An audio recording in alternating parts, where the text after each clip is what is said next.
بسم الله الرحمن الرحيم.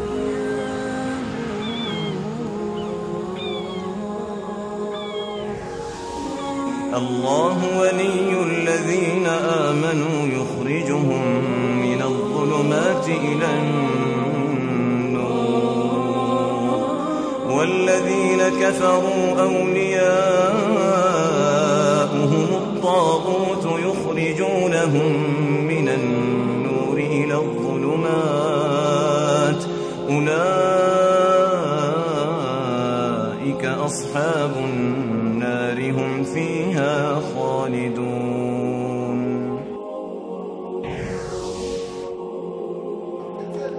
اے ناقد حکم جہاد، تعویل باطل کا فساد، اے پش و بلیئر کی مراد، پرویز مرزا کی کڑی جاوید شخص احادیث رسول کا منکر ہے، وہ دراصل قرآن کریم کی آیات کا منکر ہے۔ خواب اچھا خواب پرندے کے پیر پر ہوتا ہے، اگر اس کی تعبیر بتائی جائے تو وہ خواب واقع ہو جاتا ہے۔ انکرت حد المرتدی بدلت دین احمدی، انکرت حد المرتدی بدلت دین احمدی، لا تصلح لا تہتدی انت کظالم ملحدی۔ تک پہنچے ہم انہیں دعوت دیتے ہیں کہ وہ توبہ کریں اور اللہ رب ڈاکٹر ذاکر نائک صاحب کہتے ہیں کہ ہمیں اللہ تعالیٰ کو وشنو اور ودھاتا کہنے میں کوئی حرج محسوس نہیں ہے۔ یہی عقل پرستی ہے، اسی کو کہتے ہیں عقل پرستی۔ آدمی کے پاس جس چیز کا علم ہو اس آدمی کو وہی بات بولنی چاہیے۔ پھر قبر کے اوپر چونے کاریاں ہونی، مزارات سجائے جاتے، دیپ جلائے جاتے، چراغاں ہوتے، روشنی ہوتی، اور یہ بیان کیا جاتا ہے کہ مردے تشریف لاتے ہیں کر کے 15 شعبان کی رات کو ہر گھر والے کے میت وہاں آتے ہیں۔ تفترق امتی علی، میری امت 73 فرقوں میں بٹ جائے گی، لوہا فی النار، سارے کے سارے جہنم کی آگ میں، الا واحدہ کے۔ اچھا نبی صلی اللہ علیہ وسلم نے ایک کہا ہے، آج ہم 50 ہیں، سب کہتے ہیں ہم ہی ہیں وہ۔ آپ پوچھئے جس کو پوچھئے، روافض سے پوچھئے، نبی صلی اللہ علیہ وسلم نے جو واحدہ کہا ہے ہم ہیں وہ، کیونکہ آل بیت سے محبت ہماری ہے تمہاری نہیں۔ اور وہ جو درگاہ پر سجدہ کرتا ہے شرک اکبر میں ملوث ہے، اس سے پوچھو وہ کہے گا ارے آپ کہاں، وہ تو ہم ہیں حق والے ناجی جماعت۔ قرآن و حدیث کو کیسے سمجھیں یا اسلام کو کیسے سمجھیں؟ الحمدللہ رب العالمین والصلاة والسلام علی اشرف الانبیاء والمرسلین نبینا محمد وعلى آلہ وصحبہ اجمعین۔ قال اللہ تعالی یا ایہا الذین آمنوا اتقوا اللہ حق تقاته ولا تموتن الا وانتم مسلمون واعتصموا بحبل اللہ جميعا ولا تفرقوا واذكروا نعمة الله عليكم إذ كنتم أعداء فألف بين قلوبكم فأصبحتم بنعمته إخوانا وكنتم على شفا حفرة من النار فأنقذكم منها كذلك يبين الله لكم آياته لعلكم تهتدون۔ محترم علماء کرام، بزرگوں، دوستوں، السلام علیکم ورحمۃ اللہ وبرکاتہ۔ جدہ دعوت سینٹر حی السلامہ اور اسلامک دعوت centre Islamic Jeddah sea port, مکتب التعاونی لدعوت الجالیات شرق جدہ کلو 14، یہ وہ 3 ادارے ہیں جن اداروں کے تعاون سے آج کی یہ نشست منعقد کی گئی ہے۔ ان اداروں کے ذمہ داران کی جانب سے آپ کا بھائی محمد عاقل آپ کی اس تشریف آوری پر آپ کو خوش آمدید کہتا ہے، استقبال کرتا ہے۔ اللہ رب العالمین سے دعا ہے کہ اللہ رب العالمین ہماری اس اجتماع پر اپنی رحمتوں کا نزول فرمائے، آپ کی تشریف آوری کو شرف قبولیت عطا فرمائے، اور ہم جس مقصد کے لیے یہاں جمع ہوئے ہیں اللہ رب العالمین اس میں ہمیں کامیابی عطا فرمائے، ہمارے علم و عمل میں اضافے کا ذریعہ بنائے، آمین یا رب العالمین۔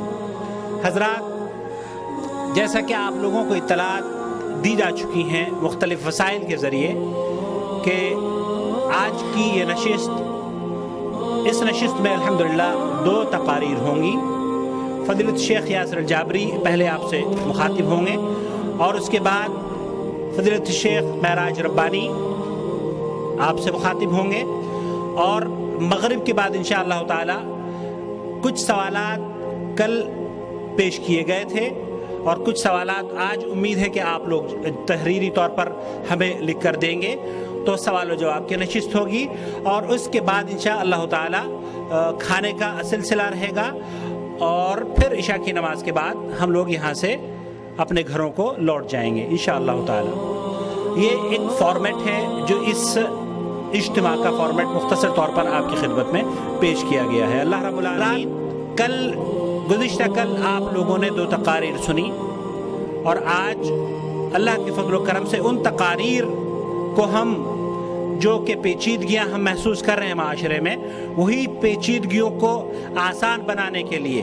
انہی مسائل کا حل تلاش کرنے کے لیے ایسے ہی اسلوب سے ایسے ہی موضوعات کو اکٹھا کیا گیا ہے تاکہ عام مسلمان اسلام کو بخوبی سمجھ سکے اور اس کی جو ذہن میں شکوک اور شبہات پیش کیے جا رہے ہیں اس سے وہ بچ کر ہٹ کر اسلام کی شاہراہ پر عمل کر سکے، اس پر گامزن رہ سکے۔ آج کی پہلی جو نشست ہے اس میں فضیلت شیخ یاسر جابری اسلام کو کیسے سمجھیں، یہ آپ کا عنوان ہے۔ دراصل یہ عنوان ہے تو غیر مسلموں کے لیے کہ اسلام کو کیسے سمجھیں، لیکن افسوس کے ساتھ یہ کہنا پڑ رہا ہے کہ ہم لوگ چونکہ نبی کریم صلی اللہ علیہ وسلم کی وہ حدیث کہ اسلام اجنبیت کے دور میں چلا جائے گا، تو لگتا یہ ہے کہ ہمیں اسلام کو سمجھانے کے لیے آج مسلمانوں تک اسی اسلوب کو اپنانا پڑ رہا ہے اور اسی طریقے کو اپنانا پڑ رہا ہے جو کہ ہمیں کفار کے سامنے رکھنا چاہیے تھا۔ یہ افسوس کی بات ہے۔ اصولی طور پر تو عنوان اس کا یہ ہونا چاہیے تھا کہ ہم قرآن و سنت کو کیسے سمجھیں، لیکن قرآن و سنت کو سمجھنے سے ہم جب اسلام کو نہیں سمجھیں گے، اسلام کو نہیں محسوس کر پائیں گے، تو قرآن و سنت پر بھی ہم عمل نہیں کر پائیں گے۔ لہذا یہ نہایت ہی حساس موضوع ہے اور فضیلت شیخ یاسر جابری اس موضوع پر بہت عمدہ خطاب پہلے مختلف مقامات پر کر چکے ہیں۔ یہاں اس جی ٹی سی کیمپ میں اس پروگرام کو رکھنے کا مقصد یہ ہے کہ یہاں سے یہ آواز ریکارڈ ہو اور پوری دنیا کو وہ فکر جو پیش کی جا رہی ہے کہ اسلام کو سمجھنے کے لیے اتنے علوم کی ضرورت ہے، اسلام کو سمجھنے کے لیے یہ ساری چیزوں کی ضرورت ہے، بہت مشکل اسلام ہے، اس ساری فکر کو آپ لوگوں کے سامنے تاکہ رکھ دیا جائے اور صحیح اسلام کی فکر کیا ہے، صحیح اسلام کو کیسے سمجھا جا سکتا ہے، یہ آپ کے سامنے پیش کرنے کے لیے میں دعوت خطاب دے رہا ہوں فضیلت شیخ یاسر جابری کو کہ تشریف لائیں اور اپنے خطاب سے ہمیں مستفید فرمائیں۔ فلیتفضل فضیلت شیخ یاسر الجابری حفظہ اللہ۔ السلام علیکم ورحمۃ اللہ وبرکاتہ۔ الحمد للہ رب العالمین والصلاة والسلام على رسوله الامین، اما بعد، اعوذ باللہ السمیع العلیم من الشیطان الرجیم، بسم اللہ الرحمن الرحیم۔ یا ایہا الذین آمنوا اتقوا اللہ حق تقاته ولا تموتن الا وانتم مسلمون۔ یا ایہا الناس اتقوا ربکم الذی خلقکم من نفس واحدہ وخلق منها زوجها وبث منهما رجالا كثيرا ونساء واتقوا الله الذي تساءلون به والأرحام إن الله كان عليكم رقيبا يا أيها الذين آمنوا اتقوا الله وقولوا قولا سديدا يصلح لكم أعمالكم ويغفر لكم ذنوبكم ومن يطع الله ورسوله فقد فاز فوزا عظيما۔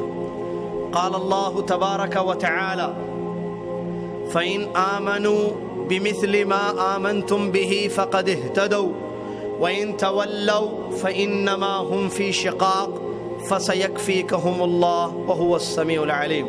وقال سبحانه وتعالى ومن يشاقق الرسول من بعد ما تبين له الهدى ويتبع غير سبيل المؤمنين نوله ما تولى ونصله جهنم وساءت مصيرا۔ وقد صح الحديث عن النبي صلى الله عليه وسلم أنه قال ستفترق أمتي على 73 فرقة كلها في النار إلا واحدة۔ قالوا من هم يا رسول الله؟ قال رسول الله صلى الله عليه وسلم هم ما أنا عليه اليوم وأصحابي، وفي رواية هم الجماعة۔ وقال عبد الله بن مسعود رضي الله عنه الجماعة ما وافق الحق وإن كنت وحدك۔ ذمہ داران پروگرام، معزز سامعین، برادران اسلام، سب سے پہلے اللہ تبارک و تعالی کی تعریف اور حمد میں بیان کرتا ہوں جو رب العالمین ہے، احکم الحاکمین، الہ العالمین ہے، جس نے نہ صرف ہم کو پیدا کیا بلکہ ہماری زندگی کی ضروریات کو وہ مہیا کرتا چلا آ رہا ہے۔ آسمان سے ہمارے لیے بارش برساتا ہے، زمین سے ہمارے لیے اناج نکالتا ہے، سورج اور چاند، رات و دن وغیرہ، یہ ساری چیزیں انسان کے لیے اس نے پیدا کی، اور انسان کو اس لیے پیدا کیا تاکہ وہ اللہ کے دین کو پہچان کر اللہ کے ایک اور سچے دین پر ایمان لائے اور اس کے مطابق زندگی کرے، اس کے مطابق زندگی گزارے، اور ایک اللہ کی عبادت کرے، اس کے ساتھ کسی کو شریک نہ کرے۔ تو اللہ تعالیٰ کی جتنی تعریف کی جائے، اللہ کی نعمتوں پر جو بے شمار بے انتہا ہیں، لامحدود ہیں، تو اتنا ہی کم ہوگا۔ سبحان اللہ و بحمدہ سبحان اللہ العظیم۔ اس کے بعد بے پناہ بے حد و حساب درود و سلام ہو پیارے نبی محمد الرسول اللہ صلی اللہ علیہ وسلم کی ذات گرامی پر، کہ جن پر اللہ سبحانہ و تعالیٰ نے اپنا کلام مجید قرآن مجید کو نازل فرمایا، اور جنہوں نے قولی اور عملی طور پر اسلام کو پیش کیا اور اللہ تبارک و تعالیٰ کے کلام کی تفسیر فرمائی اور مکمل دین دنیا والوں کو دے گئے، اور اللہ تعالیٰ کی طرف سے جو ذمہ داری آپ پر سونپی گئی تھی اس کو بہتر احسن طریقے پر آپ نے انجام دیا۔ اللہم صلی علی محمد وعلی آل محمد کما صلیت علی ابراہیم وعلی آل ابراہیم انک حمید مجید۔ اللہم بارک علی محمد وعلی آل محمد کما بارکت علی ابراہیم وعلی آل ابراہیم انک حمید مجید۔ اس بہت ہی مختصر تعریف اللہ کی اور نبی علیہ الصلوۃ والسلام پر ایک مرتبہ درود بھیجنے کے بعد، معزز سامعین، جیسا کہ ابھی بھائی محمد عاقل نے آپ کے سامنے اس موضوع کی وضاحت کی اور اس کی اہمیت کو بیان کیا، موضوع میرا ہے اسلام کو کیسے سمجھیں۔ یہ وقت کا تقاضا ہے، بہت ہی زیادہ اہم ترین موضوع کہ جس کو سمجھایا جائے، جس کو سمجھا جائے، تاکہ اللہ کے دیے ہوئے دین کو، اللہ کے اتارے ہوئے دین کو، اپنے مذہب کو صحیح طریقے سے ہم سمجھیں اور اس پر عمل کریں۔ کیوں؟ یہ اس لیے بھی زیادہ ضروری ہے کہ آج دین کے نام پر بہت ساری جماعتیں ہیں۔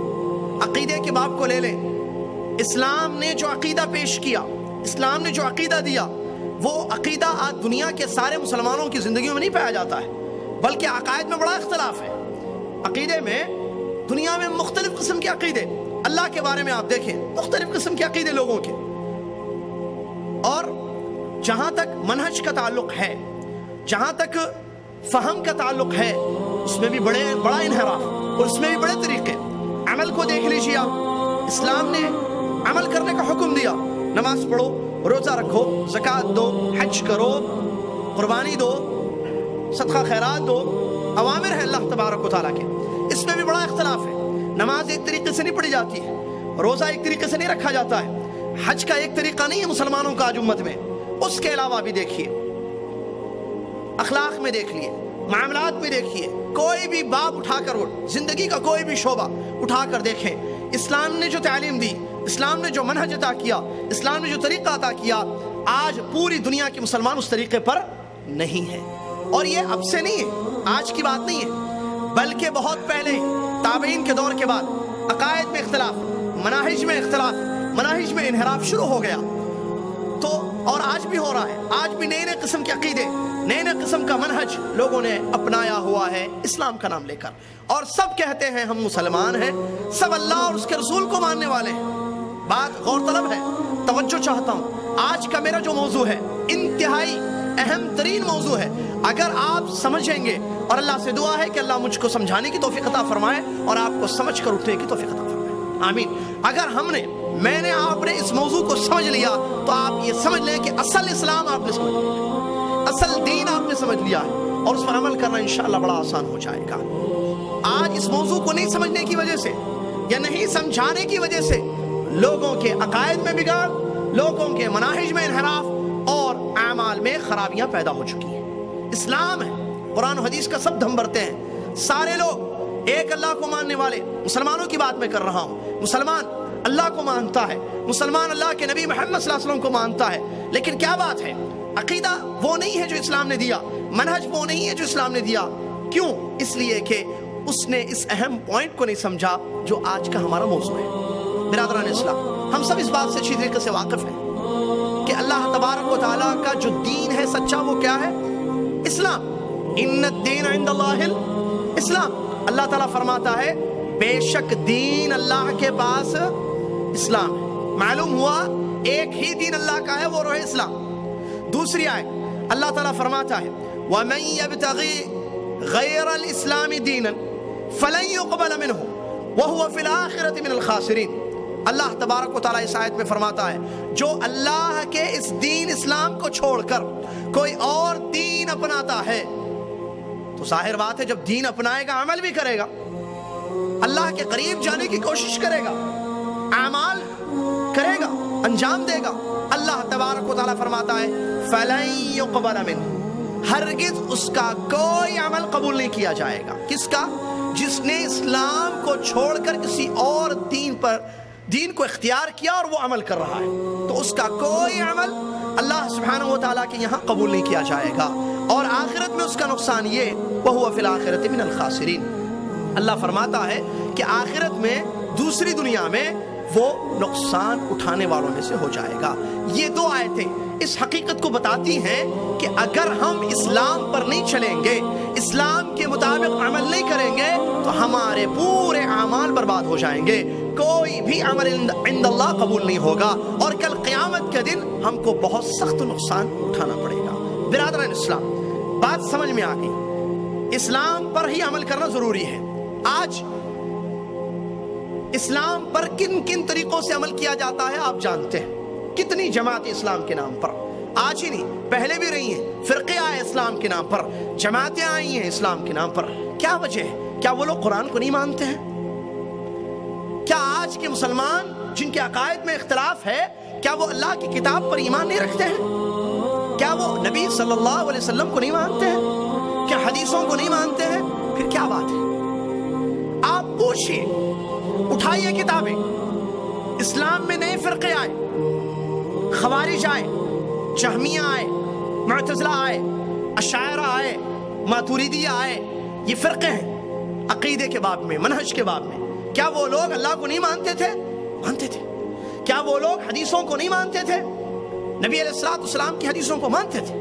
آج دیکھیے جو لوگ شرک کرتے ہیں، شرک اکبر، جو لوگ شرک اصغر، جن کی زندگیوں میں بدعات ہیں، کوئی عمل ایسا نہیں ہے کہ جس میں بدعات نہ ہو، جن کی نماز سنت کے خلاف ہے، جن کا روزہ سنت کے خلاف، جن کی ساری عبادتیں پیارے نبی صلی اللہ علیہ وسلم کے طریقے سے ہٹی ہوئی ہیں، کیا وہ لوگ قرآن و حدیث کو نہیں مانتے ہیں؟ کیا وہ قرآن و حدیث کے منکر ہیں؟ نہیں، مانتے ہیں، قرآن و حدیث کو مانتے ہیں. پھر کیا بات ہے؟ پھر وجہ کیا ہے؟ اسلام نام ہے ان دو چیزوں کا، یہ سب جانتے ہیں، اللہ کی کتاب، نبی محمد صلی اللہ علیہ وسلم کی سنت. اور ایک بات عام طور پر بتائی بھی جاتی ہے کہ دیکھو اسلام دو چیزوں کا نام ہے، قرآن اور حدیث. اور بہت سن چکے ہیں، ہم بچپن سے سنتے آئے، آپ نے بھی بڑا سنا ہوگا، اسلام نام ہے دو چیزوں کا، اسلام نام ہے دو چیزوں کا، اللہ کی کتاب قرآن، نبی محمد صلی اللہ علیہ وسلم کی حدیث. اور وہ مشہور حدیث عام طور پر پیش کی جاتی ہے جس میں نبی علیہ الصلوۃ والسلام نے فرمایا اے میری امتیو، میں تمہیں تمہارے درمیان دو چیزیں چھوڑ کر جا رہا ہوں، تم جب تک ان دونوں چیزوں کو تھامے رکھو گے کبھی ہرگز گمراہ نہیں ہوگے. ایک اللہ کی کتاب اور دوسری میری سنت. مجھے آپ ذرا بتائیے کون ہے ایسا مسلمان جو اللہ کی کتاب کو نہیں مانتا ہے؟ کون ایسا مسلمان ہے جو حدیثوں کو نہیں مانتا ہے، کہتا ہے میں نہیں مانتا ہوں ان حدیثوں کو؟ ہے؟ نہیں ہے. اچھا خوارج جو ایک فرقہ آیا اسلام میں نیا، کیا وہ لوگ قرآن و حدیث کو نہیں مانتے تھے؟ قرآن کی آیتوں کا انکار کرتے تھے؟ حدیث قرآن مانتے تھے. پھر یہ خوارج کیسے ہو گئے؟ ان کے عقائد میں بگاڑ کیسے آ گیا؟ ان کا منہج کیسے بدل گیا؟ دوسرے معتزلہ کو لے لیں، اشاعرہ کو لے لیں، یہ فرقے ہیں جو آئے تھے اسلام میں، بڑے خطرناک قسم کے فرقے، عقائد میں بڑا اختلاف، کتاب و سنت سے دور ان کے عقیدے میں بڑا اختلاف. جہمیہ فرقہ آیا، قدریہ آیا، تقدیر کا انکار کرنے والا فرقہ قدریہ، کہا کہ تقدیر اقدیر کچھ بھی نہیں ہے، اللہ نے کچھ بھی مقدر میں نہیں لکھا ہے، ہم جو چاہیں گے جو سوچیں گے وہ ہم کریں گے۔ تو کیا یہ قرآن و حدیث کو نہیں مانتے تھے قدریہ؟ مانتے تھے۔ جہمیہ ہے، جہم بن صفوان کی جماعت، جہمیہ ایک فرقہ ہے، معتزلہ، اشاعرہ، ماتریدیہ، یہ فرقے ہیں، کیا ان لوگوں نے قرآن و حدیث کا انکار کیا؟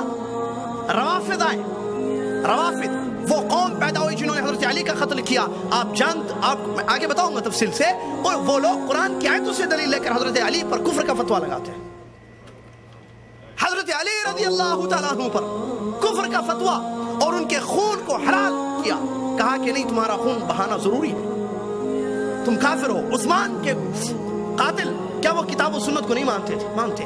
آج جو شرک اکبر کرتے ہیں، شرک اکبر کی داعی ہیں، شرک کی طرف لوگوں کو امت کو دعوت دیتے ہیں، آپ کو تعجب ہوگا قرآن کی آیتوں سے دلیل لیتے ہیں، حدیثوں سے دلیل لیتے ہیں، تو پھر مسئلہ کہاں ہے؟ وہ لوگ جو دم بھرتے ہیں علی کی محبت کا، اہل بیت کی محبت کا، وہ لوگ حدیثوں سے دلیل لیتے ہیں، وہ حدیثیں جس میں حضرت علی کی فضیلت آئی ہے، قرآن کی آیتوں سے دلیل۔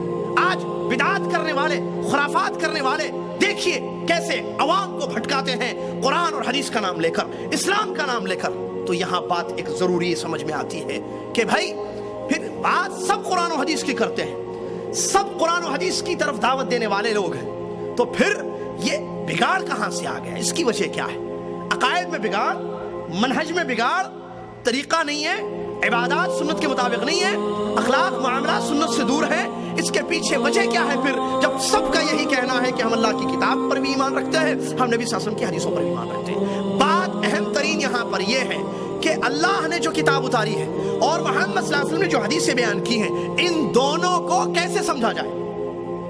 یہ ہے اصل سوال کہ بھائی میں آپ سب مانتے ہیں کہ اللہ نے ہماری ہدایت کے لیے کتاب اتاری، میں آپ ہم سب مانتے ہیں کہ نبی صلی اللہ علیہ وسلم کی حدیثیں ہیں جو قرآن کی آیات کی تفسیر کرتی ہیں، لیکن ان دونوں کو، یہ دو ہمارے مصدر ہیں دین کے، مرجع ہے، مراجع ہیں، ہم کو دین قرآن سے ملے گا، ہم کو دین حدیث سے ملے گا۔ لیکن بڑا اہم ترین سوال ہے جس کا صحیح جواب تلاش کرنا بہت زیادہ ضروری ہے، وہ سوال ہے کیسے میں آپ قرآن و حدیث کو سمجھیں، ہم قرآن کی آیتوں سے کیسے دلیل لیں، آیت کی تفسیر کیسے لیں، حدیثوں کو کیسے سمجھیں؟ یہ بڑا اہم مسئلہ ہے، یہ بڑا اہم سوال ہے جس کا جواب قرآن میں موجود ہے اور جس کا جواب حدیثوں میں موجود ہے۔ اللہ نے ایسے نہیں چھوڑ دیا کہ جاؤ قرآن و حدیث پر عمل کرو جیسے سمجھ میں آتا ہے، جاؤ میں نے کتاب اتار دی ہے، میں نے نبی کو بھیج دیا ہے محمد صلی اللہ علیہ وسلم کو، اب تم کو حدیث کا مطلب جو سمجھ میں آ رہا ہے وہ لے لو، آیت سے جو مطلب نکال سکتے ہو نکال لو۔ کیا اللہ نے اسے چھوڑ دیا ہے آزاد؟ نہیں، قرآن مجید میں اللہ تعالیٰ نے اس سوال کا جواب بھی دیا ہے جو آج ہم آپ کو تفصیل سے بتائیں گے انشاءاللہ۔ وہی ہے اصل مقصد، ورنہ جن لوگوں نے اس اللہ تعالیٰ کا وہ جواب، یہ کہ اللہ تعالیٰ نے جو قرآن میں حل بتایا ہے، جو راستہ بتایا ہے کتاب و سنت کو سمجھنے کا، قرآن اور حدیث کا فہم لینے کا، ان راست جن لوگوں نے پکڑا جب سے اسلام دنیا میں آیا، صحابہ ہیں پہلے، ٹھیک ہے، تابعین، تبع تابعین، تو آج تک بھی اور قیامت تک جس جماعت نے، جن لوگوں نے، جن افراد نے قرآن و حدیث کو ویسے سمجھا جیسے حکم دیا قرآن میں اللہ نے اور نبی صلی اللہ علیہ وسلم نے سمجھنے کے لیے کہا، تو وہ لوگ کامیاب رہے۔ اپنے عقیدوں کو بھی انہوں نے محفوظ کر لیا بگاڑ سے، اپنے منہج کو بھی بچا لیا اور کامیاب ہو گئے، اور اللہ تعالیٰ کو ان لوگوں نے خوش کیا، رضی اللہ عنہ ورضوان۔ لیکن جن لوگوں نے، جن افراد نے، جس جماعت نے، جس فرقے نے قرآن و حدیث کو سمجھنے کے لیے جو راستہ اللہ اور اس کے رسول نے متعین کیا، وہ راستہ چھوڑا، ترک کیا، کوئی اور راستہ اپنا لیا، وہ لوگ گمراہ ہو گئے۔ اس کی میں مثال آپ کو دوں، کیسے راستہ چھوڑ کر دوسرا راستہ، کیا مطلب اس کا یہ کہ آدمی نے یہ سمجھا کہ میں قرآن و حدیث کو دماغ سے سمجھ سکتا ہوں، قرآن و حدیث کو سمجھنے کے لیے میزان ترازو دماغ کو بنایا، جو بات میرے دماغ میں قرآن کی آئے گی میں اس کو لے لوں گا، آیت کا مطلب مجھے میرے دماغ میں جو سمجھ میں آئے گا میں اس کو لوں گا، میرے دماغ نے جس کو قبول کیا میں اس کو ایکسپٹ کروں گا۔ اس آیت کی یہ تفسیر، حدیث پڑھوں گا میں، حدیث کی جو بات میرے دماغ میں سمجھ میں آتی ہے میں وہی مطلب اس کا لے رہا ہوں، تو یہ لوگ گمراہ ہو گئے۔ کسی نے کیا کیا؟ ایسے نہیں کیا، کسی نے ایک شخص کو متعین کر لیا، کہا کہ میں ایسے کروں گا، اپنے اسلام کو اپنے مذہب کو یعنی قرآن و حدیث کو، اسلام بولے قرآن و حدیث بولے، بات ایک ہی ہے، قرآن و حدیث کو اسلام کو میں اس شخص سے سمجھوں گا، یہ میرے امام ہیں، یہ فلاں ہیں، یہ بزرگ ہیں، یہ جیسے آیتوں کا مطلب مجھے دیں گے میں ویسے لوں گا، یہ حدیثوں کا مفہوم جیسے مجھ کو بتائیں گے میں ویسے لوں گا، وہ بھی گمراہ ہو گئے، وہ بھی گمراہ ہو گئے، کیونکہ یہ قرآن و حدیث کا حل نہیں ہے۔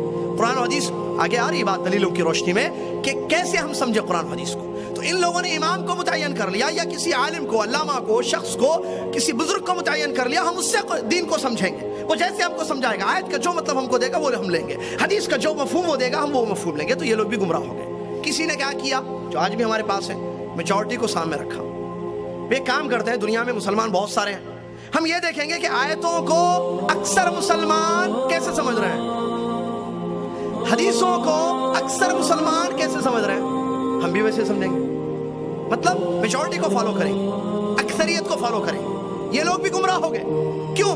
کیونکہ اللہ تعالیٰ نے قرآن میں بیان کیا اپنے نبی محمد صلی اللہ علیہ وسلم کو، وَلَئِنِ اتَّبَعْتَ أَكْثَرَ مَنْ فِي الْأَرْضِ يُضِلُّكَ عَنْ سَبِيلِ اللَّهِ، اے نبی محمد صلی اللہ علیہ وسلم، اگر آپ زمین کے اکثر لوگوں کو فالو کریں گے تو وہ لوگ آپ کو گمراہ کر دیں گے۔ اکثریت دلیل نہیں ہے۔ اب مسئلہ یہ ہے کہ پھر کیسے ہم قرآن و حدیث کو سمجھیں؟ یہ لوگ گمراہ ہو گئے، جس کی مثالیں آگے بھی آ رہی ہیں تفصیل سے، مثالوں کے ساتھ۔ اللہ تعالیٰ نے قرآن میں اس کا جواب دیا ہے، اس سوال کا، اس اہم سوال کا کہ قرآن و حدیث کو، جو ہمارا دین ہے، اسلام ہے، آپ اسلام بولیں یا قرآن و حدیث بولیں، اسلام کو کیسے سمجھیں، قرآن کا مطلب کیسے لیں، حدیث کا مطلب کیسے لیں، اس کا جواب قرآن میں اور حدیث میں موجود ہے۔ پہلی آیت اللہ تبارک و تعالیٰ، سورہ بقرہ کی آیت، اللہ تبارک و تعالیٰ ارشاد فرماتا ہے فَإِنْ آمَنُوا بِمِثْلِ مَا آمَنْتُمْ بِهِ فَقَدِ اهْتَدَوْا وَإِنْ تَوَلَّوْا فَإِنَّمَا هُمْ فِي شِقَاقٍ فَسَيَكْفِيكَهُمُ اللَّهُ وَهُوَ السَّمِيعُ الْعَلِيمُ۔ توجہ ضروری ہے تاکہ بات سمجھ میں آئے، توجہ نہیں ہوگی بات سمجھ میں نہیں آئے گی۔ سمجھانا میرا کام، سمجھنا آپ کا کام ہے۔ اللہ سے دعا ہے اللہ مجھے مکمل موضوع کو سمجھانے کی توفیق عطا فرمائے۔ آپ کے لیے اللہ سے دعا کرتا ہوں کہ اللہ تعالیٰ آپ کو پورا موضوع سمجھنے کی توفیق عطا فرمائے، آمین۔ برادران اسلام، پہلی آیت سورہ بقرہ کی، غور کیجیے آیت پر۔ اللہ تبارک و تعالیٰ فرماتا ہے فَإِنْ آمَنُوا بِمِثْلِ مَا آمَنْتُمْ بِهِ فَقَدِ اهْتَدَوْا وَإِنْ تَوَلَّوْا فَإِنَّمَا هُمْ فِي شِقَاقٍ فَسَيَكْفِيكَهُمُ اللَّهُ۔ آج ہم بڑھ گئے نا، وَاعْتَصِمُوا بِحَبْلِ اللَّهِ جَمِيعًا وَلَا تَفَرَّقُوا پر عمل نہیں ہے ہمارا، اللہ کی رسی کو مضبوطی سے ہم نے نہیں تھاما، فرقوں میں بڑھ گئے، جماعتوں میں بڑھ گئے۔ اللہ ایک، رسول ایک، کعبہ ایک، کتاب ایک، دین ایک، عقیدہ ایک، منہج ایک، لیکن ہم ایک نہیں ہے۔ کیوں؟ اس کا بھی جواب اسی میں ہے کہ ہم نے قرآن و حدیث کو الگ الگ طریقوں سے سمجھنا شروع کر لیا، جس کی وجہ سے آج امت مسلمہ جو ایک تھی محمد صلی اللہ علیہ وسلم کے زمانے میں، صحابہ ایک تھے، عقیدہ ایک تھا، منہج ایک تھا، کوئی جماعتیں نہیں، کوئی فرقے نہیں تھے۔ فرقے کیوں بنے؟ اس میں جواب ہے، انہوں نے قرآن و حدیث کو ویسے نہیں سمجھا جیسے اللہ نے حکم دیا۔ کیا ہے اللہ کا حکم؟ کیا ہے اللہ تعالیٰ کا فرمان؟ اللہ تعالیٰ فرماتا ہے فَإِنْ آمَنُوا، اگر وہ لوگ ویسے ایمان لائیں گے جیسے تم ایمان لاتے ہو تو وہ لوگ ہدایت پر ہوں گے۔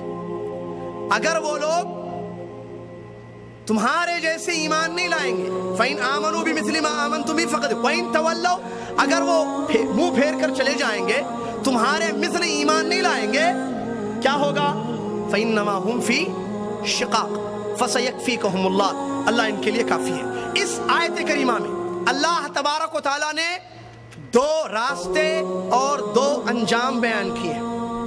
آیت کے شروع میں ایک راستہ اور اس کا انجام، دوسرے آیت کے دوسرے حصے میں دوسرا راستہ اور انجام اس کا۔ بہت پوائنٹ کے دو راستے اور دو انجام۔ راستے کس چیز کے؟ دین کو سمجھنے کے لیے، ایمان لانے کے لیے، اسلام کو سمجھنے کے لیے راستے۔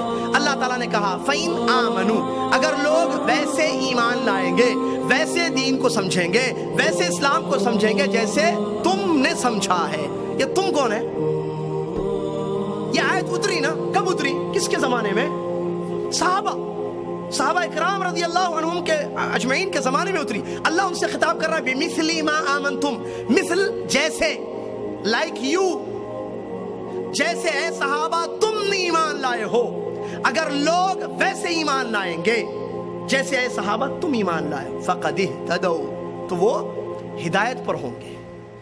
ایک راستہ، ایک منہج، ایک فہم، صحابہ کا فہم جس کو فہم السلف کہتے ہیں۔ سلف سے مراد شیخ الاسلام ابن تیمیہ رحمۃ اللہ علیہ فرماتے ہیں سلف کا مطلب صحابہ اور تابعین۔ اگر ہم نے دین کو ویسے سمجھا جیسے صحابہ کی جماعت نے سمجھا، قرآن کی تفسیر ویسے لی جیسے صحابہ نے لی، حدیثوں کا مطلب ویسے لیا جیسے صحابہ نے لیا، تو ہم ہدایت پر ہوں گے۔ یہ اللہ کہہ رہا ہے، وہ ہدایت جس کو مانتا ہے ہر مسلمان روزانہ نماز میں، روزانہ ہر رکعت میں جماعت کے ساتھ ہو یا پیچھے پڑھے۔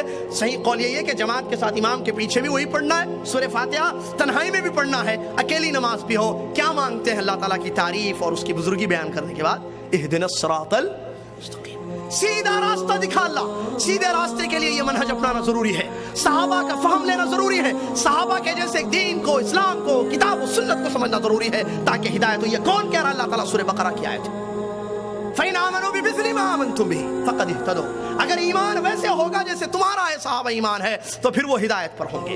اگر راستہ چھوڑا تمہارا صحابہ کا، وَإِنْ تَوَلَّوْا، اگر منہ موڑ کر چلے گئے، راستہ چھوڑا، صحابہ کا فہم چھوڑا، صحابہ کا عقیدہ چھوڑا، قرآن کی تفسیر ویسے نہیں لی جیسے صحابہ نے لی، حدیثوں کو ویسے نہیں سمجھا جیسے صحابہ نے سمجھا، تو کیا ہوگا؟ فَإِنَّمَا هُمْ فِي شِقَاقٍ۔ اللہ کہتا ہے کوئی شک نہیں ہے کہ وہ پھر جماعتوں میں، ٹولیوں میں، فرقوں میں بٹ جائیں گے۔ کیا ہے انجام آج؟ دیکھیے دوسرا راستہ کیا ہے؟ نبی صلی اللہ علیہ وسلم کے صحابہ کو چھوڑ کر کسی اور طریقے سے، یا تو دماغ سے سمجھے، یا تو میجورٹی سے سمجھے، یا تو کسی ایک شخص کو متعین کر کے دین کو سمجھے، کتاب و سنت کو، تو اللہ تعالیٰ اس کا انجام بتا رہا ہے فَإِنَّمَا هُمْ فِي شِقَاقٍ۔ اس کا انجام یہ ہوگا صحابہ کے عقیدے کو چھوڑنے کا، کتاب و سنت کو صحابہ کے طریقے سے نہیں سمجھیں گے، اس کا انجام یہ ہوگا فَإِنَّمَا هُمْ فِي شِقَاقٍ، ٹولیوں میں، جماعتوں میں، فرقوں میں بٹ جائیں گے۔ اسلام ایک ہے، کتنی آج جماعتیں، یہ بھی مسلمان، وہ بھی مسلمان، وہ بھی مسلمان، یہ بھی کہتا ہے میں قرآن و حدیث کو ماننے والا، میں اللہ اور اس کے رسول پر ایمان لانے والا، وہ بھی کہتا ہے اس کا عقیدہ الگ ہے، اس کا عقیدہ الگ ہے، یہ کہتا ہے اللہ عرش پر ہے، وہ کہتا ہے اللہ ہر جگہ موجود ہے، وہ کہتا نہیں اللہ صرف پاک جگہ پر رہتا ہے، وہ کہتا نہیں اللہ ہمارے دلوں میں رہتا ہے۔ کیا ہے ایک اللہ کے بارے میں اتنے عقیدے؟ منہج صحابہ کا چھوڑا۔ رسول اللہ صلی اللہ علیہ وسلم کے بارے میں دیکھیے الگ الگ، کوئی کہتا حیاتی ہے، کوئی کہتا حیات ہے، کوئی کہتا نہیں وفات پا چکے ہیں، قبر میں زندہ ہے، کوئی کہتا قبر میں زندہ ہے، کوئی کہتے نہیں ہر جگہ زندہ ہے، جہاں چاہے آتے رہتے ہیں، جہاں چاہے حاضر ہوتے رہتے ہیں، آپ صرف درود پڑھ لیے آ جائیں گے، کوئی کہتا ہے وہ مشکل کشا ہیں، وہ فلاں جگہ آتے ہیں پریشانیاں دور کر دے، بس تم دل سے یاد کرو۔ کیا ہے یہ عقیدے؟ پھر نماز کو لے لیے، طہارت لے لیجیے، زکوٰۃ، عمرہ، شادی بیاہ، معاملات، لین دین، ایوری تھنگ اسلام کی۔ لوگوں نے صحابہ کے منہج کو چھوڑا، الگ الگ عقیدے، یہ کہتا یہ حلال ہے، یہ کہتا یہ حرام ہے، یہ کہتا جائز ہے، یہ کہتا نہیں جائز ہے۔ سود، ہاں آپ انڈیا میں رہتے ہو، دارالکفر میں ہو، لہٰذا آپ کے لیے حلال ہے، کوئی کہتا نہیں حرام ہے، کوئی کہتا نہیں ٹھیک ہے یہ چیز غلط ہے۔ نبی علیہ السلام کی پیدائش پر کوئی کہتا میلاد منانا چاہیے، خوشی کا موقع ہے، پیارے اسلام دنیا میں نور لے کر آئے، کوئی میلاد منا رہا ہے، کوئی انکار کر رہا ہے۔ کتنی جماعتیں، کتنے فرقے، یہ وجہ کیا ہے اس کی؟ کیا قرآن و حدیث کو چھوڑ دیا ان لوگوں نے؟ نہیں، یہ مت سمجھیں آپ پوائنٹ، پھنس جائیں گے، ورنہ وہ یہ نہیں کہتا کہ میں نہیں مانتا قرآن کو، آگے مثالیں بھی آ رہی، قرآن اور حدیث کو ماننے والے قوم ہیں یہ سب مسلمان۔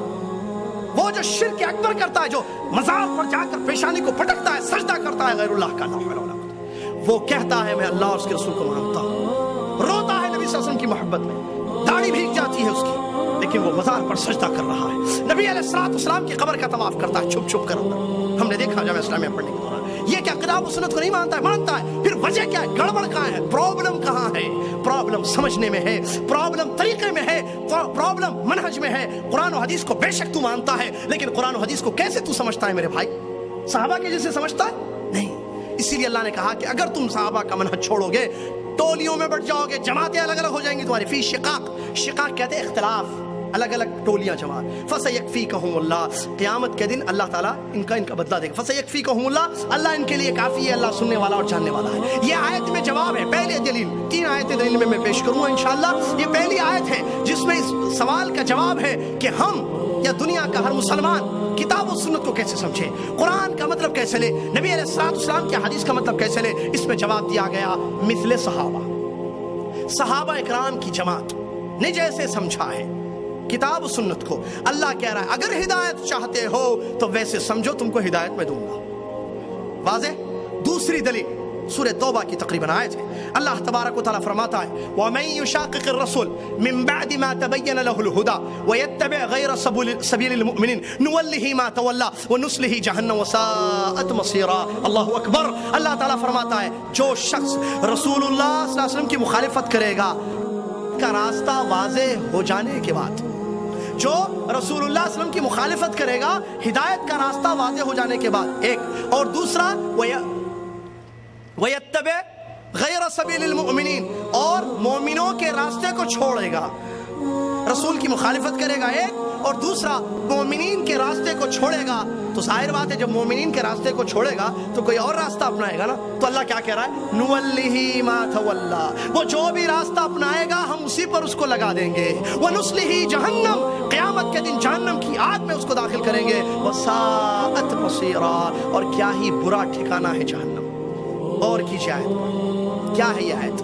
آیت میں اللہ تعالیٰ دو باتیں کہہ رہا ہے۔ اگر کسی نے دو کام کیے، پہلا کام رسول اللہ صلی اللہ علیہ وسلم کی مخالفت، کب؟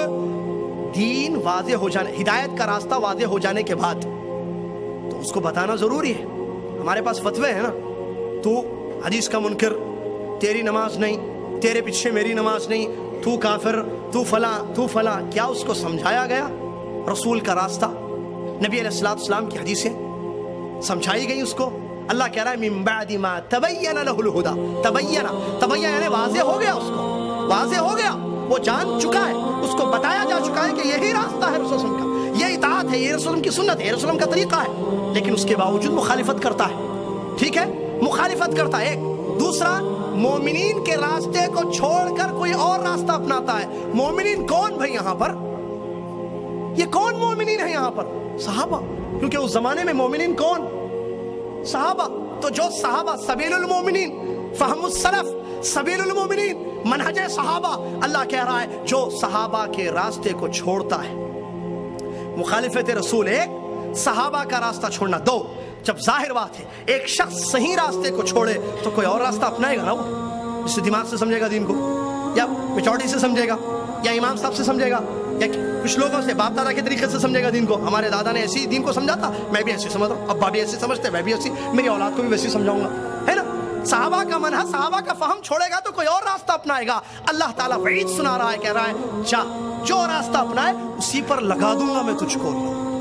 نُوَلِّهِ مَا تَوَلَّا، وہ جہاں پلٹے گا وہیں اس کو ڈھکیل دیا جائے گا، جا اسی راستے پر، ویسی سمجھ دین کو، جا، مر کر اللہ کے پاس پہنچے گا۔ وَنُصْلِهِ جَهَنَّمَ، جہنم کی آگ میں داخل کر دے گا اللہ، اور یہ بہت برا ٹھکانہ ہے۔ معلوم ہوا صحابہ کے منہج کو چھوڑنے کا انجام جہنم کی آگ۔ منہج چھوڑنا، قرآن و حدیث کو صحابہ کے جیسے نہیں سمجھیں گے، جہنم کی آگ میں جائیں گے۔ دوسری دلیل، تیسری آیت، اللہ تبارک و تعالیٰ فرماتا ہے والسابقون الاولون من المہاجرین والانصار والذین اتبعوهم بإحسان رضی اللہ عنہم ورضوا عنہ وعد لهم جنات تجری من تحتها الانہار الى آخر الآیہ۔ اللہ سبحانہ وتعالیٰ اس آیت میں فرماتا ہے، توجہ چاہتا ہوں، کہتا ہے اللہ تعالیٰ پہلے سبقت لے جانے والے لوگ، مومنین، مہاجرین میں سے پہلے ایمان لانے والے لوگ، مہاجرین، والانصار، دوسرے انصار، اور جن لوگوں نے ان کی اچھے طریقے سے پیروی کی۔ سنیے توجہ سے، مہاجرین اور انصار، اور جن لوگوں نے ان کی اچھی طریقے سے پیروی کی، اللہ ان سب سے راضی ہے، خوش ہے، اور یہ لوگ اللہ سے خوش ہیں، اور اللہ تعالیٰ نے ان کے لیے جنتیں تیار کر رکھی ہیں جن کے نیچے سے نہریں جاری ہیں، جس میں یہ لوگ خالدین فیہا، ہمیشہ ہمیشہ رہیں گے۔ میرے بھائی، تین لوگوں کو بتا رہا ہے اللہ تعالیٰ، تین قسم کے لوگوں۔ پہلی قسم مہاجرین، اللہ کہہ رہا ہے جو مہاجر پہلے ایمان لائے۔ چلیے ان کی تعریف، ان کی، کیا ہم میں سے کوئی شخص مہاجرین میں سے ہو سکتا ہے؟ مہاجرین کون ہے؟ یہ صحابہ کی جماعت ہے، مکہ کے رہنے والے، آپ جانتے ہیں۔ دوسرے انصار، یہ انصار کون ہے؟ مدینہ کے باشندے، وہ صحابہ جو مدینہ میں رہتے تھے، جیسے ابو طلحہ انصاری، جابر بن عبداللہ انصاری رضی اللہ عنہ وغیرہ، اور مہاجرین میں سے ابو بکر، عمر وغیرہ رضی اللہ عنہ۔ مہاجرین اور انصار، ان میں کوئی مسلمان نہیں آ سکتا ان کے بعد، کیونکہ یہ صحابہ تھے۔ تابعی ہوتا، صحابی نہیں۔ تابعی کے بعد جتنے لوگ آئے ہیں وہ ان میں سے نہیں ہو سکتے ہیں، نہ مہاجر ہو سکتے وہ نہ انصار، کیونکہ یہ صحابہ ہیں جنہوں نے رسول کو دیکھا ایمان کی حالت میں۔ ہم تو نہیں دیکھے نا، اس کے تابعی نے دیکھا نہیں۔ تیسری، والذین اتبعوہم بإحسان، تیسرے وہ لوگ جنہوں نے ان کی پیروی کی اچھے طریقے سے۔ کس چیز میں پیروی کی؟ دنیا کی چیزوں میں۔ وہ جو تجارت کرتے تھے یہ بھی وہی کرے گا؟ نہیں، دین مراد ہے یہاں۔ دین کو سمجھنے میں، اسلام کو سمجھنے میں، اسلام پر عمل کرنے میں، قرآن کی تفسیر لینے میں، حدیثوں کا مفہوم لینے میں، ان مہاجرین اور انصار کے جیسے پیروی کی، قیامت تک آنے والا اس میں اپنے آپ کو داخل کر سکتا ہے۔ اللہ تعالیٰ ان تین قسم کے لوگوں کے بارے میں کہہ رہا ہے رضی اللہ عنہم ورضوا عنہ، اللہ ان تینوں قسم کے لوگوں سے راضی ہے۔ کس سے؟ مہاجرین سے، انصار سے، اور جو ان کے جیسے قرآن و حدیث کو سمجھتے ہیں، ان کی پیروی کرتے ہیں۔ کیا ہم اس میں نہیں داخل ہو سکتے ہیں؟ یقیناً داخل ہو سکتے ہیں۔ کیوں؟ اگر ہم قرآن و حدیث کو صحابہ کے جیسے سمجھیں گے، ان کے طریقے پر سمجھیں گے، ان کے فہم پر سمجھیں گے، تو ایسی صورت میں ہم اس تیسرے میں آ جائیں گے۔ اللہ تعالیٰ خوشخبری سنا رہا ہے کہ اللہ تعالیٰ ان لوگوں سے راضی ہے۔ اتنا ہی نہیں بلکہ قیامت کے دن اللہ تعالیٰ ان کو ایسی جنتوں میں داخل کرے گا جن کے نیچے سے نہریں جاری ہیں۔ بات واضح ہو چکی ہے تیسری آیت کی روشنی میں کہ ضروری ہے ہدایت کے لیے، جہنم سے اپنے آپ کو بچانے کے لیے، گمراہیوں سے اپنے آپ کو بچانے کے لیے، اور اللہ کی رضا کو پانے کے لیے، جنت کو حاصل کرنے کے لیے ضروری ہے کہ ہم پیارے نبی صلی اللہ علیہ وسلم کے جو صحابہ کرام ہیں، صحابہ کرام رضی اللہ عنہم اجمعین، رضی اللہ تعالی عنہم اجمعین، ہم ان کے طریقے سے دین کو سمجھے، ان کی پیروی کرے کتاب و سنت کو سمجھنے میں۔ بات سمجھ میں آئی؟ اگر کسی نے صحابہ کو چھوڑ کر کوئی اور منہج اختیار کیا کتاب و سنت کو سمجھنے میں، اس کے لیے اللہ تعالیٰ وعید سنا رہا ہے، اس کے لیے جہنم سنا رہا ہے، اسی راستے پر اس کو لگا دے گا اور اس کو جنت بھی نہیں ملے گی۔ یہ تین آیتیں حدیثوں سے اس کی دلیلیں ہیں۔ صحابہ کے منہج کو سمجھنا، صحابہ کے جیسے دین کو سمجھنا ضروری ہے، واجب ہے۔ اللہ کے نبی صلی اللہ علیہ وسلم کی مشہور حدیث بارہا آپ نے سنی ہوگی، لیکن ضرورت ہے اس کو سمجھنے کی اور اس پر غور کرنے کی۔ کیا ہے حدیث؟ مشہور حدیث ہے، اس کی روایتیں ڈیفرنٹ ہیں، الگ الگ۔ نبی علیہ الصلوۃ والسلام نے فرمایا ہم سے پہلے یہود اور نصارہ 72 فرقوں میں بٹ گئے۔ ایک روایت میں ہے کہ یہود 71 میں اور وہ 72۔ میری امت ستفترق امتی علی 73 فرقہ، مشہور حدیث ہے نا۔ نبی علیہ الصلوۃ والسلام فرماتے ہیں میری امت 73 فرقوں میں بٹ جائے گی، یہ پیشن گوئی ہے۔ آگے کیا فرمایا؟ کلھا فی النار، سارے کے سارے جہنم کی آگ میں، الا واحدہ، سوائے ایک کے۔ اچھا نبی صلی اللہ علیہ وسلم نے ایک کہا ہے، آج ہم 50 ہیں، سب کہتے ہیں ہم ہی ہیں وہ۔ آپ پوچھئے جس کو پوچھئے، روافض سے پوچھئے، نبی صلی اللہ علیہ وسلم نے جو واحدہ کہا ہے ہم ہیں وہ، کیونکہ آل بیت سے محبت ہماری ہے، تمہاری نہیں ہے۔ اور وہ جو درگاہ پر سجدہ کرتا ہے، شرک اکبر میں ملوث ہے، اس سے پوچھو وہ کہے گا ارے آپ کہاں، وہ تو ہم ہیں حق والے، ناجی جماعت، نجات پانے والے ہم ہیں۔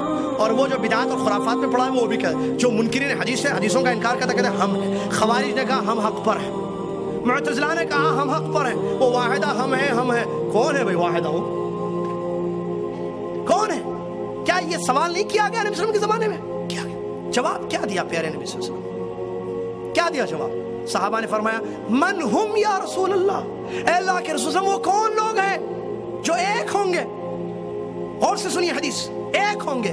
پیارے نبی صلی اللہ علیہ وسلم نے اپنی زبان مبارک سے فرمایا ہم ما انا علیہ اليوم و اصحابی، وہ لوگ ہوں گے، وہ اس طریقے پر ہوں گے، اس عقیدے پر، اس منہج پر، کتاب و سنت کو ویسے سمجھیں گے، کتاب و سنت پر ویسے عمل کریں گے جیسے آج، ٹوڈے، اليوم، آج کب فرمایا؟ مدینہ میں فرمایا 1400 سال پہلے۔ آج میں اور میرے صحابہ جیسے سمجھتے ہیں، جیسے قائم ہے دین پر، وہ لوگ اسی پر قائم رہیں گے۔ تو نبی صلی اللہ علیہ وسلم نے کیا فرمایا؟ میں اور میرے صحابہ، تو صحابہ کے جیسے سمجھنا ضروری ہے، صحابہ کے جیسے سمجھنا، یہ بہت بڑی دلیل ہے۔ اصحابی، آج چیک کیجئے، ٹھیک ہے، آپ روافض آؤ، کیا تم قرآن و حدیث کو ویسے سمجھتے ہو جیسے صحابہ نے سمجھا؟ حضرت علی کی فضیلتوں کو تم لیتے ہو حدیث میں، ہم بھی مانتے ہیں، لیکن اس حدیث کا مطلب کیا لے رہے ہو تم؟ کہ علی ابو بکر سے افضل ہے؟ کیا مطلب تمہارا؟ علی کی تعریف میں تم حدیثوں کو لیتے ہو، تم سمجھتے ہو، اور تم کہہ رہے ہو کہ ہم ناچی ہیں، کیا ہے؟ اور وہ جو درگاہ پر جا کر سجدہ کرتا ہے اور سورہ مائدہ کی آیت کی دلیل لیتا ہے جو آگے میں بتا رہا ہوں مثال میں، تو کیا اس آیت کا مطلب تم جو لے رہے ہو اور شرک کروا رہے ہو، لوگوں سے کر رہے ہو، کیا صحابہ نے ایسے ہی کیا ہے؟ جب نہیں کیا ہے تو پھر تم واحدہ میں کیسے ہو گئے؟ ضروری ہے ما انا علیہ اليوم اصحابی، آج میں اور میرے صحابہ جس طریقے پر ہے، جس دین پر ہے، جس عقیدے پر ہے، جس منہج پر ہے، جس اخلاق پر ہے، جس معاملات پر ہے، جس طریقے سے عبادت کی جا رہی ہے، جو صفت ہے ہماری، وہی ہوگی قیامت تک۔ اور ایک خوشخبری سناؤں آپ کو، نبی علیہ الصلوۃ والسلام نے یہ جو ایک جماعت کے بارے میں تعریف کی ہے جو جہنم سے ناجی ہوگی، نجات پائے گی، اور پیارے نبی صلی اللہ علیہ وسلم کے طریقے پر، نبی علیہ الصلوۃ والسلام کے صحابہ کے جیسے کتاب و سنت کو سمجھ کر عمل کرے گی، یہ ہر دور میں رہی ہے۔ یہ مت کہنا کہ یہ نئے ہیں، نہیں نہیں نہیں، یہ سمجھ کی غلطی ہے۔ نبی علیہ الصلوۃ والسلام کی حدیث دلیل میں لا تزال طائفة من أمتي ظاهرين على الحق حتى يأتي أمر الله. نبی صلی اللہ علیہ وسلم اپنے زمانے میں یہ بات بتا کر گئے ہیں، میری امت میں سے ایک طائفہ، ایک جماعت حق پر ظاہر رہے گی، حق پر جمے ہوئے رہے گی. کب تک؟ جب تک اللہ کا حکم نہیں آئے گا، یعنی قیامت. نبی صلی اللہ علیہ وسلم نے اپنے زمانے میں کہا قیامت تک ایک جماعت، وہی جماعت جو ایک ناجی ہے، قیامت تک حق پر جمے ہوئے رہے گی، ڈٹے ہوئے رہے گی. اور ایک روایت ہے لا یضرہم من خذلہم، ان کو ذلیل کرنے والا، ان کو رسوا کرنے والا ان کا کچھ نہیں بگاڑ سکے گا. کون ہے وہ لوگ؟ اس کا مطلب یہ ہمیشہ رہے ہر دور میں. تابعین، تبع تابعین، جب خوارج نکلے، شیخ الاسلام ابن تیمیہ رحمۃ اللہ علیہ کے دور میں شیخ الاسلام ان کے ماننے والے، اس کے بعد بھی فترے، جتنے فترے آئے، لوگوں میں عقیدوں میں بگاڑ آیا، منہج میں بگاڑ آیا، لیکن یہ لوگ اپنے عقیدوں کو، اپنے منہج کو بچاتے بچاتے چل گئے. ہر دور میں آج بھی ہے، قیامت تک رہیں گے، کیونکہ پیارے نبی علیہ السلام کی یہ صحیح حدیث ہے. لہٰذا معلوم ہوا کتاب و سنت کو سمجھنے کے لیے ضروری ہے ہم ویسے سمجھیں جیسے اللہ کے نبی محمد صلی اللہ علیہ وسلم کے صحابہ نے سمجھا ہے. برادران اسلام، اگر کوئی یہ کہے کہ نہیں، کیوں، کیا ضروری ہے کہ حدیث کو یا قرآن کو ویسے سمجھے جیسے صحابہ نے سمجھا ہے، اس کا جواب مل گیا. اللہ کا حکم ہے، یہ ہدایت کے لیے، نجات پانے کے لیے ضروری ہے، اور نبی علیہ السلام کا بھی حکم ہے. اور ایک مشہور مسلم شریف کی حدیث جو بارہا خطبوں میں آپ سنتے رہتے ہیں خطبہ کے زبانوں سے، نبی علیہ السلام نے کیا فرمایا؟ علیکم بسنتی وسنت الخلفاء الراشدین المہدیین تمسکوا بها وعضوا علیہا بالنواجذ وإیاکم محدثات الامور الی آخر الحدیث. نبی علیہ السلام نے فرمایا فإنه من يعش منکم بعد، یہاں سے حدیث شروع ہوتی ہے، میرے بعد جو دنیا میں زندگی گزاریں گے، دین میں بڑا اختلاف دیکھیں گے، کچھ یہ کہیں گے، کچھ وہ کہیں گے، جو آج ہمارے سامنے نظر آتا ہے. ہر کوئی حق کا دم بھرتا ہے، یہ کہتا ہے حلال، وہ کہتا ہے حرام. نبی علیہ السلام نے فرمایا اختلاف بہت دیکھو گے، تو کیا کرنا ہے؟ اللہ کے رسول جب اختلاف ہم دیکھیں، علیکم بسنتی، میرے طریقے کو، اور میرے خلفاء کون ہے؟ صحابہ، میرے صحابہ کے طریقے کو مضبوطی سے تھامے رکھنا. علیکم، تمسکو، عضو، تین عربی کے مختلف الفاظ استعمال کیے ہیں. علیکم کا مطلب ہوتا ہے الزمو، یعنی لازم پکڑو، پکڑ کے رکھو میری اور میرے صحابہ کے طریقے کو. دوسرا الفاظ تمسکو، تمسک کا مطلب بھی پکڑ کے رکھنا، تھامے رکھنا. عضو علیہا بالنواجذ، جبڑوں سے میری اور صحابہ کے طریقے کو ساتھ تھامے رکھنا. جبڑوں کا لفظ استعمال کیا، جس کا مطلب یہ ہے کہ مضبوطی سے پکڑنا، کیونکہ آدمی کسی چیز کو توڑنے کے لیے دانتوں میں سے جبڑوں کا استعمال کرتا ہے جو مضبوط ہوتے ہیں. نبی علیہ السلام نے وہ الفاظ بیان کیے. یہ بھی اس بات کی دلیل ہے کہ صحابہ کے منہج کو اپنانا بہت ضروری ہے، تاکہ ہم گمراہیوں سے بچیں، تاکہ ہم ضلالت کے راہوں سے بچیں. برادر اسلام، اس کی ایک بہت بڑی دلیل بخاری شریف کی حدیث سے میں آپ کو دوں. ایک یہودی عالم پیارے نبی صلی اللہ علیہ وسلم کے پاس آیا، آ کر اس نے کہا اے محمد، ہم صلی اللہ علیہ وسلم، ہم تورات میں جو آسمانی ہماری کتاب ہے، ہم اس میں یہ لکھا ہوا دیکھتے ہیں کہ اللہ تعالیٰ قیامت کے دن سارے آسمانوں کو، ساتوں آسمانوں کو اپنی ایک انگلی پر اٹھائے گا. توجہ چاہتا ہوں، واقعہ بڑا اہم. یہودی عالم نے کہا کہ اللہ تعالیٰ قیامت کے دن ساتوں آسمانوں کو ایک انگلی پر اٹھائے گا، اور ساتوں زمینوں کو دوسری انگلی پر، پہاڑوں کو تیسری انگلی پر، اور مخلوق کو اور ایک انگلی پر، اور کہے گا انا الملک انا الملک، میں بادشاہ ہوں، میں بادشاہ ہوں. پیارے نبی علیہ السلام یہ سنتے ہیں اور ہنستے ہیں. نبی علیہ السلام یہ سن کر کیا کرتے ہیں؟ ہنستے ہیں. آپ بتائیے کیوں ہنسے نبی صلی اللہ علیہ وسلم؟ کون بتائے گا؟ کیا مطلب ہنسنے کا؟ ہنسنے کی کئی وجوہات ہو سکتی ہیں. ہو سکتا ہے انکار کی وجہ سے ہنسے ہو سکتا ہے نبی علیہ السلام نے تصدیق کی ہو. مختلف وجوہات ہنسنے کے ریزنز ہو سکتے ہیں. کون بتائے گا کہ نبی علیہ السلام کیوں ہنسے یہودی عالم کی بات سن کر؟ بخاری شریف کے الفاظ ہیں، بخاری شریف اٹھائیے حدیث دیکھیے. عبداللہ بن مسعود رضی اللہ عنہ نے کیا لکھا ہے اس میں؟ کہتے ہیں تعجبا وتصدیقا لقول الحبر. نبی علیہ السلام کے ہنسنے کی وجہ، صحابی رسول وہاں موجود صحابی عبداللہ بن مسعود رضی اللہ تعالیٰ عنہ بتاتے ہیں نبی علیہ السلام کے ہنسنے کی وجہ تعجب اور اس یہودی عالم کی تصدیق کرتے ہوئے. تعجب اور تصدیق. تعجب اس لیے کہ اس نے اس آیت کو پڑھا جو سچی آیت ہے قرآن میں اور تورات میں، اور اسی تورات میں میری رسالت کا ذکر ہے. یہ اس کو مانتا ہے، اس کو نہیں مانتا ہے. کیسا یہودی عالم ہے، پڑھتا ہے لیکن سمجھتا نہیں. اور تصدیق کی کہ یہ سچ ہے بات کہ اللہ تعالیٰ قیامت کے دن انگلیوں پر اٹھائے گا. اور قرآن کی آیت سے دلیل دی وما قدر اللہ حق قدری، اللہ تعالیٰ کی جیسے قدر کرنی تھی ان لوگوں نے قدر نہیں کی. اللہ تعالیٰ سارے آسمانوں کو قیامت کے دن اپنے دائنے ہاتھ میں اٹھائے گا. تو برادران اسلام، حدیث پر غور کریے. جن لوگوں نے صحابہ کا منہج لیا, صحابہ کے جیسے کتاب و سنت کو سمجھا. ان لوگوں نے کہا کہ بھئی ہنسنے کی وجہ ابن مسعود بتاتے ہیں, خود صحابی جو زیادہ سمجھتے ہیں وہاں موجود تھے اس وقت جب حدیث بتائی گئی ہے, اور وہ وجہ ہے تعجب اور تصدیق. جن لوگوں نے صحابہ کا منہج نہیں لیا, دماغ سے حدیث کو, دین کو سمجھنے کی کوشش کی, ان لوگوں نے کہا نبی علیہ الصلوۃ والسلام اس لیے ہنسے ہوں گے کہ انکار کیا ہوگا, یہ کیسا پاگل یہودی ہے کہتا ہے کہ اللہ تعالیٰ کی انگلیاں ہیں, اللہ تعالیٰ انگلیوں پر اٹھائے گا آسمانوں کو زمینوں کو. دیکھ رہے ہیں ایک حدیث, منہج کا بگاڑ, عقیدے کا بگاڑ ہے. انگلیوں کو نہیں مانتے ہیں, اللہ کی انگلیاں نہیں ہیں, جبکہ قرآن و حدیث سے بات ثابت ہے. تو صحابہ کے جیسے حدیث کو سمجھنا, قرآن کو سمجھنا ضروری ہے تاکہ ہم گمراہیوں سے اپنے آپ کو بچا سکے, ورنہ اس حدیث کا مطلب کیا سمجھا جائے گا. اس کی ایک چھوٹی مثال, یہ تو حدیث سے میں نے دلیل دی جس سے واضح طور پر سمجھ میں آ رہا ہے کہ قرآن کی آیتیں جب اتری اور نبی علیہ الصلوۃ والسلام کی حدیث جب بیان کی گئی, وہاں صحابہ کی جماعت موجود تھی, اور ضروری ہے کہ ان کے جیسے ہم دین سمجھے تاکہ اپنے آپ کو گمراہی سے بچا لیں, ورنہ ہم کو گمراہی سے بچانے والا کوئی نہیں ہوگا, ہم گمراہ ہو جائیں گے. ابن مسعود سمجھاتے ہیں لیا ہم کو بات سمجھ میں آتی ہے, ورنہ کیسے ہم سمجھیں گے. اس کی ایک مثال علماء کرام نے سمجھنے کے لیے دی ہے. اگر اس مسجد میں, اس کمپاؤنڈ کی اس مسجد میں ہم اور آپ بیٹھے ہوئے ہیں, میں یا آپ کوئی مذاق سے ایک بات کہتے ہیں آج کی تاریخ میں, یا ایک آدمی دوسرے آدمی سے کہتا ہے چلو جی تم کو باہر میں دیکھ لوں, مذاق میں بات ہو رہی ہے, تم باہر نکلنا میں تم کو باہر دیکھ لوں, ہو گئی بات. آج سے 1 سال کے بعد اس مسجد میں کچھ لوگ بیٹھتے ہیں, کہتے ہیں بھائی اس مسجد میں آج سے 1 سال پہلے زید نے عمر سے کہا تھا کہ باہر نکلو میں دیکھ لوں گا تم. اب کیا مطلب اس کا, وہ مارے گا باہر نکلنے کا, یا اس نے دوست سے مذاق کیا تھا ایسے ہی؟ یہ کون بتائیں گے؟ اس مسجد میں موجود آپ لوگ جو آج موجود ہیں. 1 سال بعد آنے والا کیسے بتائے گا کہ کیا مطلب ہے اس کا, اس جملے کا, زید کے جملے کا؟ سمجھ رہے بات کو؟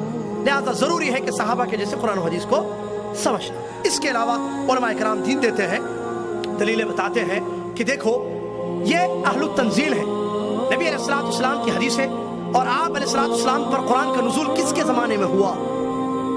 کس کے زمانے میں؟ صحابہ کی موجودگی میں آیتیں اترتی تھی, وہ نبی علیہ الصلوۃ والسلام سے آیتوں کو سنتے تھے, اس کی تفسیر کو سمجھتے تھے, لہٰذا وہ ہم سے زیادہ جانتے ہیں آیت کا مفہوم کیا ہے, آیت کا مطلب کیا ہے. نبی علیہ الصلوۃ والسلام کی حدیثیں کس کے سامنے پیش کی گئی؟ نبی علیہ السلام کی حدیثیں نے, ان کی گفتگو, آپ علیہ السلام کے اقوال, اعمال اور تقاریر, تو یہ کس کے سامنے ہوئے, کس کے پیریڈ میں, کس کے زمانے میں؟ صحابہ کے. لہٰذا they know better than us, وہ ہم سے زیادہ جانتے ہیں, ان کو معلوم ہے کہ یہ حدیث نبی صلی اللہ علیہ وسلم نے کس لیے بتائی ہے, یہ حدیث کا مطلب کیا ہے, تو وہ ہم سے زیادہ سمجھتے ہیں, اس لیے کہ وہ اہل التنزیل ہے, یعنی ان کے زمانے میں دین اسلام نازل ہوا, اترا. دوسری وجہ علماء بتاتے ہیں, اور ایک دلیل اس کی ہے کہ صحابہ اکرام شاگرد ہیں محمد الرسول اللہ صلی اللہ علیہ وسلم. میں نہیں ہوں شاگرد نبی صلی اللہ علیہ وسلم کا, آپ ہیں, آج کا مولوی ہے, بتائیے مجھے. اور میں ذرا اندر کی بات ایک باہر نکال رہا ہوں, سنیے غور سے. آج جتنے لوگ تعلیم حاصل کر رہے ہیں, جامعہ, مدرسہ, فلاں ڈگریاں لے رہے ہیں, نکل رہے ہیں, عالم, مولانا, شیخ الاسلام, مفتی, فلاں لقب, بڑے بڑے لقب چینلوں پر آ رہے ہیں. یہ لوگ کہاں کے پڑھے ہوئے ہیں؟ مدرسوں کے. ان کو پڑھانے والے کون ہیں؟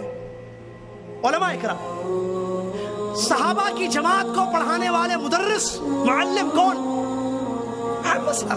قرآن کس نے پڑھایا؟ حدیثیں کس نے بتائی؟ تو محمد صلی اللہ علیہ وسلم کے شاگردوں میں کوئی غلطی ہو سکتی ہے؟ پڑھانے والا کتنا صحیح, کتنا سچا, وما ينطق عن الهوى ان هو الا وحی یوحى, جس کی ورفعنا لك ذکرک. اور نبی صلی اللہ علیہ وسلم جب ایک دلیل کہ وہ سچے ہیں, ان کی باتیں سچی ہیں, وہ حدیثیں بولتے تھے تو ایک صحابہ بعض لکھتے تھے حدیثوں. ایک آدمی نے کیا کہا, مت لکھو جو بھی محمد صلی اللہ علیہ وسلم کہتے ہیں, کیونکہ وہ بشر ہے, ہو سکتا ہے غلطی سے کچھ بول دے اور تم لکھ لو اس کو. تو نبی علیہ الصلوۃ والسلام یہ سن کر کہتے ہیں, نہیں, اکتبو, لکھو, میری زبان سے حق ہی نکلتا ہے. یہ ہے معلم, یہ ہے ٹیچر, یہ ہے مدرس کس کے؟ صحابہ کے. تو کیسے کوئی تصور کر سکتا ہے کہ صحابہ کی تعلیم غلط ہو سکتی ہے؟ قرآن کو صحابہ نہیں سمجھے ہیں, آج آپ سمجھتے ہیں.